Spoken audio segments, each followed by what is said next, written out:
네, 여러분 반갑습니다. 오늘도 루이스 벌코프 조직신학 함께 공부할 수 있는 귀한 시간 주신 주님께 감사합니다. 이 시간 함께 주기도문으로 기도하시고 오늘 조직신학 공부를 계속하도록 하겠습니다. 하늘에 계신 우리 아버지여, 이름이 거룩히 여김을 받으시오며 나라 임하옵시며 뜻이 하늘에서 이룬 것 같이 땅에서도 이루어지이다. 오늘날 우리에게 일용할 양식을 주옵시고 우리가 우리에게 죄 지은 죄를 사하여 준 것 같이 우리의 죄를 사하여 주옵시고 우리를 시험에 들지 말게 하옵시고 다만 악에서 구하옵소서. 대개 나라와 권세 영광이 아버지께 영원히 있사옵나이다. 아멘. 오늘은 법적 관계로서의 언약의 회원이 되는 자격이 되겠습니다.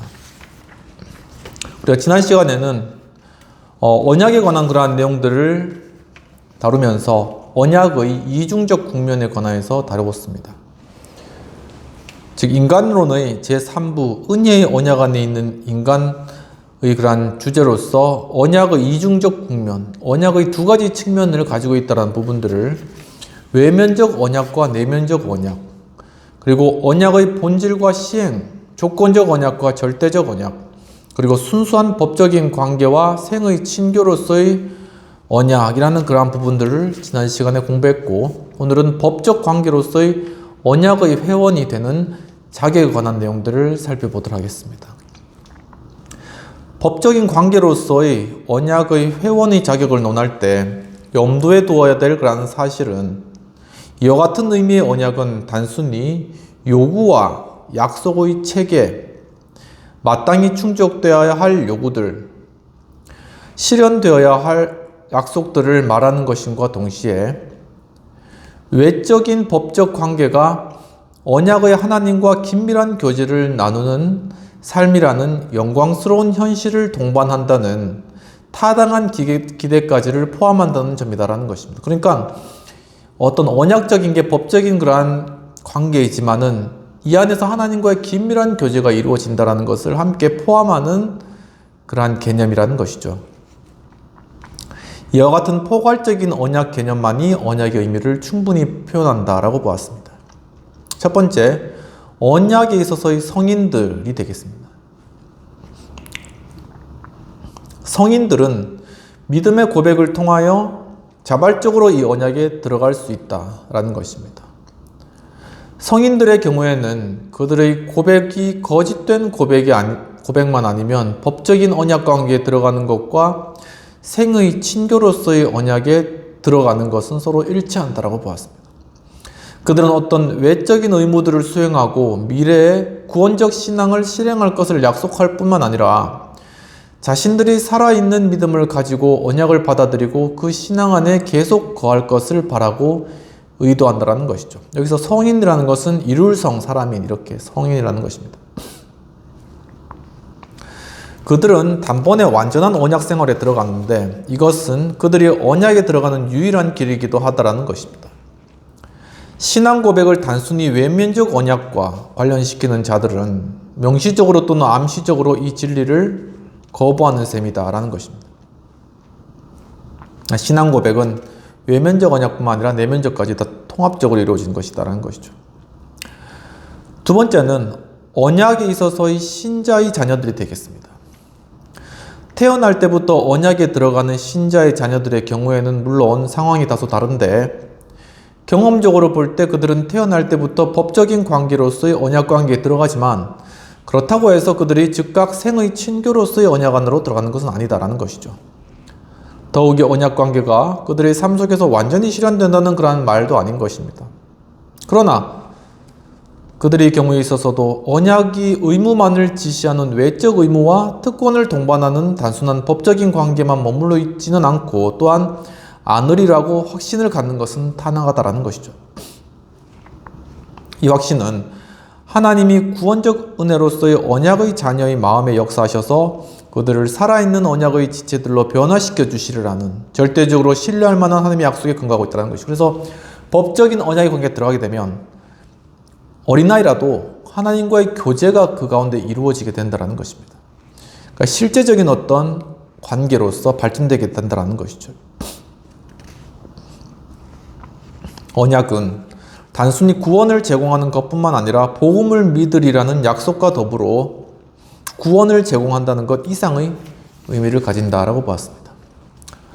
언약에는 언제 어디서 그리고 어떠한 방법으로 원하시기만 하면 언약의 자녀들 안에 역사하시는 하나님의 약속에 근거하여 구원적 신앙이 언젠가는 그들의 마음에 역사하리라는 그런 확신에서 뒤따르는 것이죠.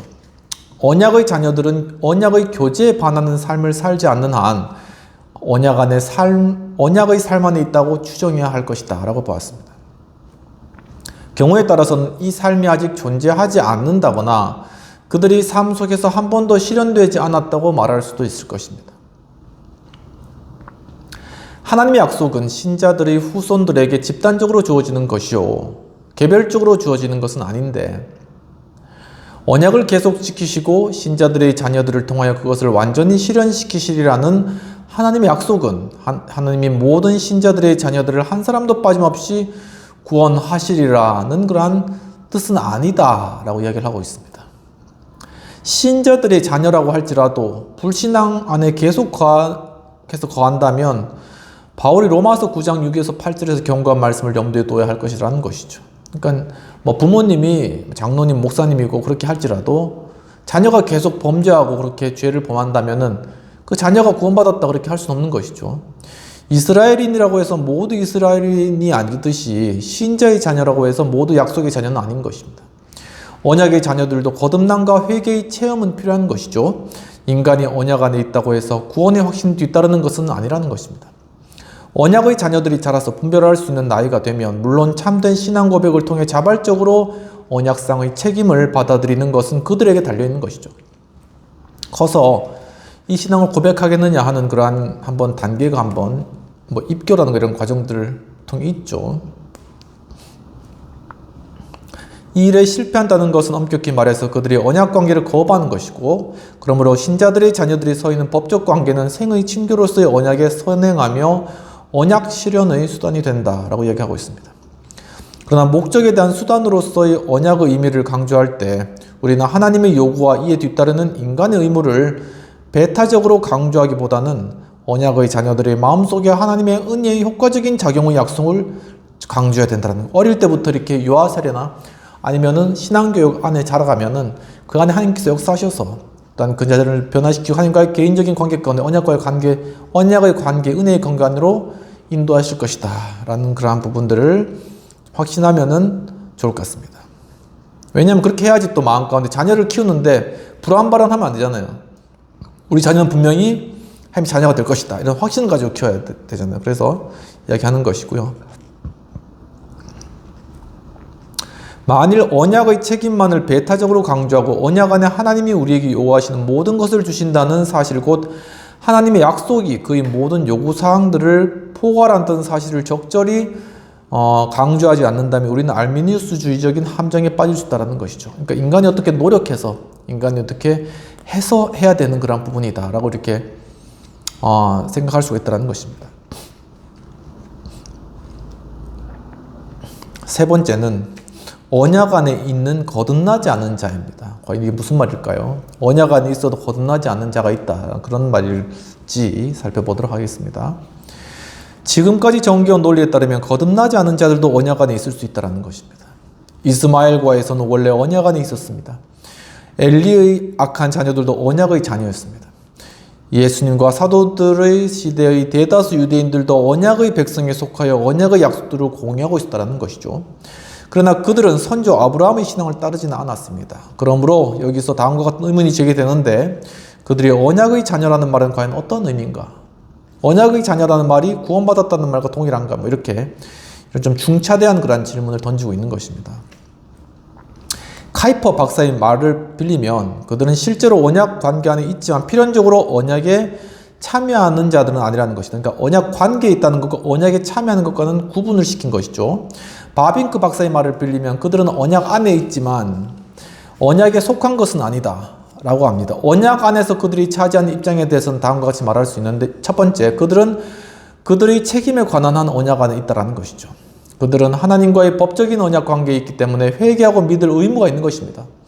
만일 그들이 돌이켜 하나님께로 돌아와 믿음으로 그리스도를 구주로 영접하지 않으면 그들이 분별할 수 있는 나이가 된 뒤에는 언약을 파기한 자로 심판받게 된다는 것이죠. 언약 안에서 그에게 그리스도를 믿을 책임이 있지만 그것을 책임을 다하지 못하면 멸망에 빠질 수밖에 없다. 이런 관계입니다. 그러므로 그들이 하나님과 맺고 있는 특수한 관계는 책임의 부과를 의미하는 것이다. 라는 것입니다. 두 번째, 그들이 언약 관계 안에 있다는 말은 하나님이 신자들 및 그들의 후손들과 언약을 수립하셨을 때 하나님이 주신 약속을 주장할 수 있다는 것을 의미하는 것이죠. 그러니까 이 언약을 이제 자신이 받아들이고 그것을 믿으면 이제 그 언약에 따른 약속을 자신이 주장할 수 있다. 축복의 그런 측면인 것입니다. 바울은 심지어 자신의 악한 동족들에 대해서도 이렇게 말하는데 그들에게는 양자됨과 영광과 언약들과 율법을 세우신 것과 예배와 약속들이 있고 일반적으로 하나님은 이 언약 관계에 있는 자들로부터 택함 받은 자들을 모으시는 것입니다. 그들은 언약에 대해서 순종한다는 의미에서 언약 안에 있다는 것입니다. 세 번째로 그들은 언약의 요구에 따르는 삶을 살도록 끊임없이 훈계받고 권고받는 것입니다. 교회는 그들을 언약의 자녀들로 취급하고 또한 그들에게 언약의 인을 제공하며 그들이 그것을 적절히 사용할 수 있도록 훈계하는 것이죠. 그들은 처음으로 저녁 식사에 초대받은 손님들이며 하나님 나라의 자녀들입니다. 그들에게 먼저 말씀이 선포되는 것입니다. 네 번째, 그들은 공통적인 언약의 복에 관한 한 언약 안에 있다는 것입니다.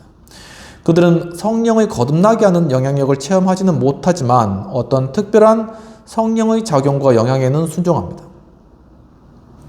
성령은 그들과 함께 특별한 방법으로 노력하며 그들에게 죄를 확신시키고 그들을 어느 정도 깨우쳐주며 보통 은혜의 복으로 그들을 부여하게 한다라는 것입니다. 언약은 영원히 파괴될 수 없는 것으로 하나님은 이 언약을 깨뜨리지 않으시지만 언약 안에 있는 자가 그것을 깨뜨릴 수 있다는 사실은 명심해야 한다라고 이야기를 하고 있습니다. 법적인 언약 관계 안에 있는 자는 언약의 삶에 아직 들어오지 않을지라도 여전히 언약의 일원입니다. 그는 언약 요구 사항들을 충족시키지 않으면 죄책이 성립되고 언약 파기자가 되는 것입니다. 이는 단순히 일시적인 것이 아닌 궁극적인 언약의 파괴가 어떻게 이루어지는가를 설명합니다. 그러나 성도들이 언약에서 떨어져 나가는 일은 없다라는 것입니다. 그럼 다섯 번째 장으로 넘어가서는 언약의 여러 세대라는 그런 제목의 내용들을 살펴보도록 하겠습니다.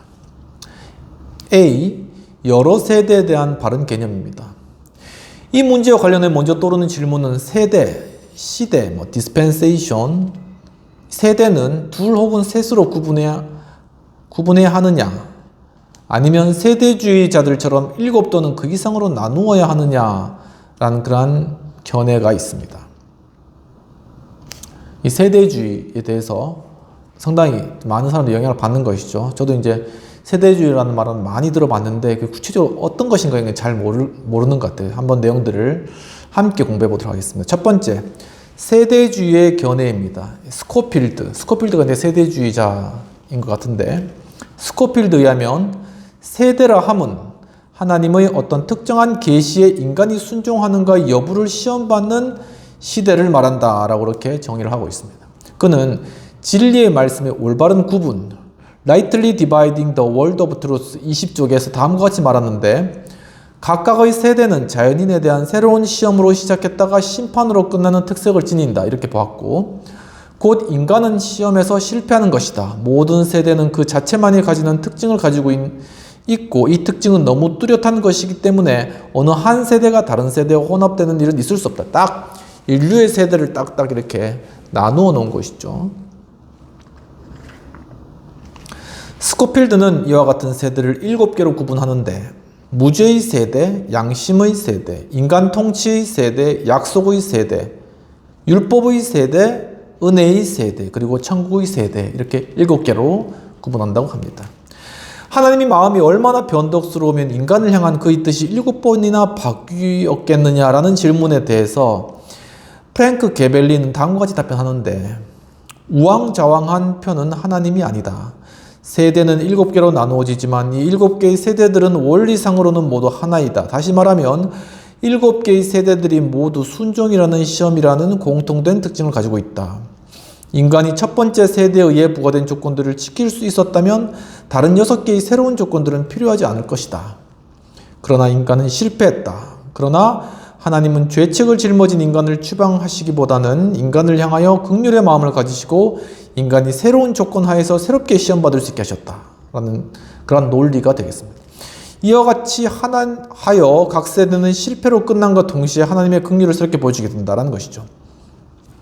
그런데 이 견해에 대해서는 다음과 같은 심각한 반론이 제기된다는 것입니다. 첫 번째, 이 성경에 등장하는 용어인 세대, 그것은 원어상으로는 경륜인데 오이코노미아라고 원어상으로 이렇게 된다고 나타나 있습니다.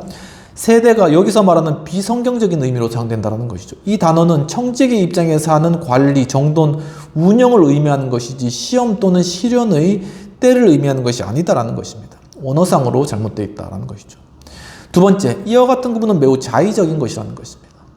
이 사실은 세대주의자 자신도 빈번히 세대들이 중복된다고 말하고 있는 사실에서도 분명해지는데, 두 번째 세대가 양심의 세대라고 불리지만 바울에 의하면 양심은 바울 당시 이방인들 사이에서도 감시자의 역할을 하는 것으로 이해되었다는 것입니다.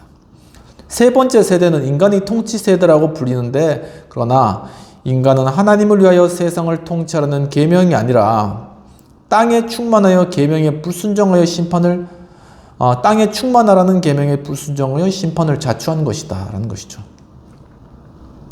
네 번째 세대는 약속을 그 특징으로 하는 세대이며 율법이 수요됨으로써 정원되는 것으로 상정된다라는 것인데, 그러나 바울은 약속이 율법을 폐하지 못하는 바 사도 바울 당시도 예외는 아님을 분명히 말했다고 이야기하고 있습니다. 이른바 율법의 세대는 영광스러운 약속으로 충만하며 은혜의 세대는 삶의 척도로서의 율법을 폐기하지 못하는 것입니다. 은혜는 행위 언약 안에서 규정하고 있는 것과 같이 구원의 조건으로서의 율법의 저주, 그리고 외적인 세력으로서의 율법으로부터의 자유를 말하는 것입니다. 이 이론에 따르면 인간은 끊임없는 시험 속에 있게 되는 것이죠. 이게 피곤해진다는 것입니다. 인간은 계속 시험을 받는 그런 존재다. 인간은 첫 번째 시험에 실패했으며 그 결과 영생이라는 보상을 상실했고, 그러나 하나님은 인간을 불쌍히 여기셨으며 긍휼하심 가운데 새로운 시험을 주셨다. 인간이 실패할 때마다 하나님은 긍휼히 여기시는 마음으로 새로운 시련을 주셨으며, 따라서 인간은 끊임없는 시험 속에 있게 된다는 결론이 된다는 것이죠. 그러나 이 말은 공의로우신 하나님이 완전히 참된 행위 언약의 조건에 자연인을 붙들어 매어 두신다는 의미는 아니라는 것입니다. 이 말은 다만 인간의 구원을 원하는 긍휼과 자비의 하나님이 인간에게 항상 새로운 조건을 부여해 주심으로써 인간이 하나님께 순종하는지 여부를 재평가하고, 그리하여 인간이 영생을 얻을 기회를 거듭 주신다는 것을 의미한다라고 이렇게 주장을 한다는 것이죠. 이 같은 표현은 성경적이지 않다라는 것입니다. 왜냐하면 성경은 타락한 인간이 여전히 시험 가운데 있다고는 말하지 않고 있기 때문이다 라고 이야기하고 있습니다. 성경은 인간이 완전히 타락하여 하나님께 순종할 수 없을 뿐만 아니라 구원에 있어서는 절대적으로 하나님께 의존하고 있다라고 가르치는 것이죠. 약간 다른 의미에서 세대주의자였던 블링거의 다음과 같은 말이 옳은데, 첫 세대에 있어서 인간은 시험 아래 있었다. 이 세대는 저 세대와는 철저하고 절대적인 의미에서 다르다고 할 수 있다. 왜냐하면 현재 인간은 시험 아래 있지 않기 때문이다. 인간이 시험 아래 있다고 말하는 것은 은총의 교리를 뿌리째 뒤흔드는 통속적인 오류라는 것이죠. 인간은 시험과 시련을 받은 결과 파멸에 이를 수밖에 없는 존재임이 입증되었다라는 것입니다. 네 번째, 이 이론은 성경의 유기적 연관성을 깨뜨림으로써 파멸적인 결과를 초래한다는 것입니다. 어느 한 세대에 속하는 성경의 구절들은 그 세대에 속한 사람들에게만 규범적 의미를 갖고, 다른 세대에 속한 사람들에게는 아무런 관계도 없는 것이 되고 마는 것이죠. 찰스 C. 쿡은 이렇게 말했는데, 구약 성경에는 기독교인이 적용되어야 할 믿음과 실천의 규범이 하나도 없다라는 것입니다.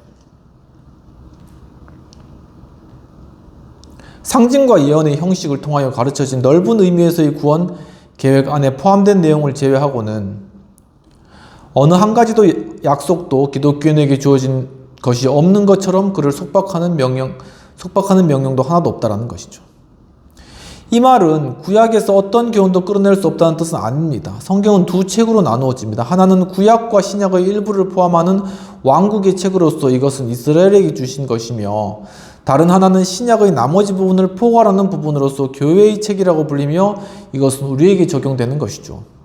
세대들은 서로 뒤섞일 수 없기 때문에 율법의 세대 안에서는 하나님의 은혜의 계시가 없으며 은혜의 계시 안에서는 신약의 하나님의 백성들에게 적용되어야 할 율법의 계시가 없다는 결론에 이르게 되는 것입니다. 지면만 허락한다면 이 입장이 그릇되었다는 것을 입증하는 것은 어려운 것이 아니다. 그러니까 더 이상 신약 세대에는 구약율법은 더 이상 적용되지 않아. 오직 믿음뿐이야. 이렇게 이제 완전히 구분되어서 그렇게 설명하는 방식 자체가 문제가 있다라는 것입니다. 여기까지 하고 두 번째는 이제 세대와 관련돼서 디스펜세이션 3세대 이론이라는 것이 있습니다. 이레니우스 같은 경우에는 언약을 세 개로 구분했는데 첫째 언약은 마음에 새긴 율법이 그 특징을 이루는 언약이요. 둘째 언약은 시내산에서 주어진 외적인 명령으로서의 율법이 그 특징을 이루는 언약이요. 셋째는 성령의 작용에 하여 마음속에서 회복된 언약이다. 이렇게 이제 이레니우스는 보았다는 것입니다. 결과적으로 그는 세 단계의 세대 개념을 말한 셈인데 코케우스는 은혜 언약을 세 시대로 구분했다는 것이죠. 첫째, 율법 이전의 시대요. 둘째, 율법 아래의 시대요. 셋째, 율법 위의 시대이다. 그럴듯하게 보이는 것이네요. 결과적으로 그는 모세 이전과 모세 이후의 언약의 시행을 구분했는데 그런데 율법이 주어지기 이전과 이후의 언약의 시행에는 주목할 만한 차이점이 있는 것이 사실이지만 차이점보다는 유사점이 더 크기 때문에 모세의 사역과 이와는 뚜렷이 대조되는 그리스도의 사역이 연합하여 언약을 시행한다는 생각은 옳지 않다는 것입니다. 여기서 다음과 같은 차이점이 있음을 유의하는데 첫 번째, 언약의 은혜적 성격을 표현함에 있어서는 족장 시대에는 언약이 지닌 은혜적 성격이 그 이후의 시대보다 더 뚜렷하게 표현되었습니다. 약속이 전면에 부각되었고 그러나 이 점을 지나치게 강조하여 모세 이전 시대는 도덕적이고 의식적인 규범이 하나님의 백성들에게 부과되지 않았다거나 율법의 세대 동안에는 전혀 은혜로운 약속이 없었다고 말해서는 안 된다라는 것이죠. 모세 시대 이전에도 율법의 내용이 강조되었으며 희생제사가 요구되었다는 점을 주의해야 한다는 것입니다. 은혜의 약속들은 모세 이후의 시대에 더 풍부하게 발견되며 유일한 차이점은 이것인데 이스라엘에게 있어서 율법은 행위 언약의 요구를 명료하게 상기시키는 것이었기 때문에 율법의 길을 구원의 길로 오해할 수 있는 위험이 늘 뒤따랐다는 것입니다. 이스라엘의 역사는 이스라엘이 이 위험을 피하지 못했음을 보여준다는 것이죠. 둘째, 3세대 이론에서 두 번째, 복의 영적인 성격을 강조함에 있어서 언약의 복이 가지는 영적인 성격은 족장시대에 더 명료하게 드러났습니다. 아브라함, 이삭 그리고 야곱은 약속의 땅에서 이방인과 나그네로 거하였고 언약이 약속한 현세적인 복이 아직 이루어지지 않은 것이죠. 그러므로 후일 유대인들이 그렇게 했던 것처럼 물질적인 복에만 일반적으로 관심을 가질 우려는 없었습니다. 초기의 족장들은 현세의 물질적인 소유물이 가지는 상징적인 의미를 더 명백하게 이해하고 있었으므로 천상의 도성을 추구했다라고 하는 것입니다. 세 번째, 언약의 보편적인 목적을 이해함에 있어서는 언약의 보편적인 목적은 족장 시대에 더 분명히 나타났다는 것입니다. 아브라함은 그의 후손을 통해서 세상의 모든 나라들이 복을 받을 것이라는 약속을 받았습니다. 유대인들은 전체적으로 이 중요한 사실을 망각하고 언약의 복이 유다 나라에만 국한한 것으로 생각했습니다. 그러나 후계의 선지자들은 언약의 보편성을 강조함으로써 언약의 세계성을 새롭게 각성시킨 것이죠. 이와 같은 차이점이 있는 것은 사실이지만 몇 가지 점에서 모세 이전의 시대와 모세 이후의 시대는 일치하고 있으며 동시에 기독교 시대와의 차이점을 보이고 있습니다. 이 두 시대의 차이점은 다만 정도의 차이에 지나지 않지만 이 두 시대가 신약 시대와 비교할 때 보여주는 차이점은 현격한 바가 있는 것입니다. 신약의 시대와는 대조적으로 구약의 두 시대는 다음과 같은 점에서 서로 일치하지가 않습니다. 어떤 점에서 모세 이전과 이후가 어떻게 일치하는가라는 그런 부분들입니다. 첫 번째, 아직 이 세상에 오지 않은 후손으로서의 중보자를 예시함에 있어서는 일치한다. 구약 성경 전체가 장차 오실 메시아를 예시하는 것인데 이 같은 예시는 원복음, 족장들에게 주어진 약속, 모세의 의식 전체 그리고 선지자들이 메시지의 핵심적 특징을 형성하고 있다는 것입니다. 두 번째, 의식과 모형을 통하여 그리스도를 예표함에 있어서 율법이 주어진 후에 이런 의식과 예표들의 분량이 늘어난 것은 사실이지만 이 시대 이전에도 이 예표들은 이미 있었고 가인과 아벨의 시대에 이미 희생제사가 있었으며 이 제사는 예수 그리스도의 위대한 희생제사를 예시하는 속죄적 성격을 가지고 있었다는 것이죠. 이미 구약에 다 예수 그리스도의 십자가, 그 위대한 희생제사가 다 예표되어 있는 그러한 예표였다라는 것입니다. 제사장으로 섬기는 자들은 큰 대제사장의 오심을 예표하는 것입니다. 구약과는 달리 신약은 예시적으로 기념적입니다. 세 번째는 하나님과 언약 관계에 있는 초기 공동체들을 통하여 언약의 영적인 실제에 참여하게 될 자들의 운명을 예시함에 있어서 거룩한 땅에서 족장들의 순례의 삶, 애굽에서의 노예 생활, 가나안 입성은 더 높은 영적인 일들을 예시하는 하나의 예표라는 것입니다. 신약에 있어서는 이 모든 모형들이 완성되며 또한 중단되는데 이상과 같은 논의를 통하여 볼 때 두 시대 또는 두 언약의 시행, 곧 신약과 구약을 구분하는 두 시대론의 입장에서 구약을 은혜 언약의 계시 안에서 다시 세부적으로 몇 개로 나눈 것은 바람직한 일이라 할 수 있다라는 것입니다. 그래서 이제 그 다음부터는 구약 시대라고 이렇게 세대별로 이렇게 쭉 나눠가는데, 그리고 넘어가서 C는 신약 시대, 크게 구약 시대와 신약 시대 이렇게 나누고 그 부분을 이제 내용들을 다루고 있는 것이죠. 구약 시대에 대한 부분들을 조금 보고 오늘 공부를 마치도록 하겠습니다. 이 언약이 다 지나가면 그 다음에는 이제 세 번째 장으로서 기독론에 관한 그런 내용들을 그리스도의 위격에 관한 내용인데 아마 다음 시간에 조금 들어갈 수 있을 것 같고요. 이번 시간에는 구약 시대 세대의 구분에 관해서 구약 시대 부분들 조금만 더 다루고 마치도록 하겠습니다. 첫 번째, 최초의 언약의 계시입니다. 최초의 언약의 계시는 원복음이라고 할 수 있는 창세기 3장 15절에서 발견됩니다. 이게 뭔지 한번 찾아보도록 하겠습니다. 한번 찾아봐야지 좀 이렇게 명확하게 와닿을 수 있으니까. 창세기 5장 3장 15절 내용은 내가 너로 여자의 원수가 되게 하고 내 후손도 여자의 후손과 원수가 되게 하리니 여자의 후손은 내 머리를 상하게 할 것이요 너는 그의 발꿈치를 상하게 할 것이니라 하시고 라는 것이죠. 이 부분 많이 이제 원복음, 그리스도 오셔가지고 사단의 머리를 밟고, 그러니까 여자의 후손이 그리스도신 것이죠. 그가 뱀의 머리를 밟을 것이다, 사단의 머리를 밟을 것이다, 또 사단이 여자의 후손이 뒤꿈치를 묶을 것이라는 것은 그리스도가 십자가에 달려 돌아갈 것이다. 이것을 원복음으로서 창세기에 예표되어서 나타내었다라는 것입니다. 즉 이 최초의 언약의 계시는 원복음이라고 할 수 있는 창세기 3장 15절에서 발견되는데 어떤 학자들은 이 부분이 언약에 대한 언급이라는 사실을 부인합니다.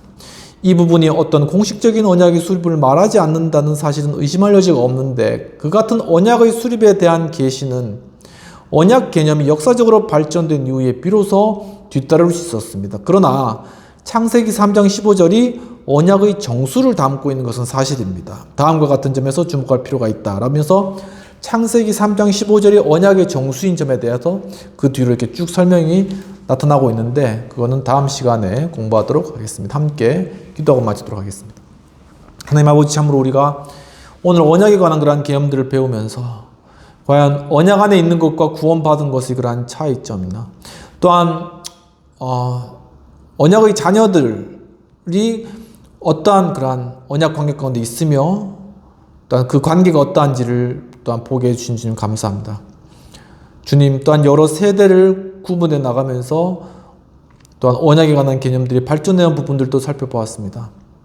주님, 참으로 저희들이 주님의 언약 안에 있으며 또한 그 주님의 법적인 언약 안에서 정말 하나님과의 그러한 친밀한 교제 가운데 저희들이 주님의 나라에 합당한 자로서 변해가고 있다는 그러한 큰 축복들 또한 큰 은총들을 저희 경험할 수 있도록 인도해 주시는 감사하고 바로 이러한 언약 안에 있는 또한 저희들의 믿음의 고백 그리고 또한 그리스도를 영접함으로 말미암아 우리가 하나님 앞에 이제는 담대히 구할 수 있고 또한 언약으로 우리에게 약속하신 그러한 축복들 우리가 구하며 주님께서 그것을 우리에게 주실 것이라는 것에 대해서 또한 확신을 가질 수 있음을 깨닫게 하신 주님. 이젠 저희가 주님의 언약을 또한 붙들고 그 안에 확신과 믿음 가운데 또한 주님 앞에 참으로 주님의 나라와 놀라운 그러한 주님의 기적과 역사를 주님 앞에 구하며 나아가는 그러한 복된 삶 살아갈 수 있도록 인도하여 주시옵소서. 감사하고 모든 말씀 우리 주 예수님 이름으로 기도합나이다. 아멘. 오늘도 주식신학 공부 함께 참여해주신 여러분 감사합니다. 계속 다음 시간에 구약의 언약, 신약의 언약 세대별로 좀 나눠보고 이제 또 대망의 기독론으로 넘어가도록 하겠습니다. 감사합니다.